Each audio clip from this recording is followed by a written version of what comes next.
गोष्ट जरी छोटी तरी अर्थाने मोठी. आईत्व.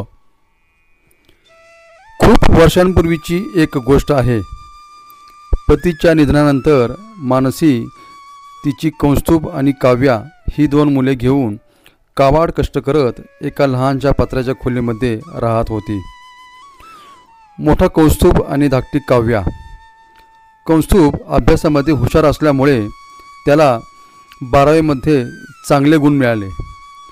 पुढील शिक्षणासाठी म्हणून तो पुण्यात राहायला गेला. आई त्याला खर्चायला म्हणून अगदीच मोजके पैसे पाठवत होती. शिक्षणासाठी पुण्यात गेलेला कौस्तुभ दर आठवड्याला आईला ख्याली खुशालीचे पत्र पाठवायचा.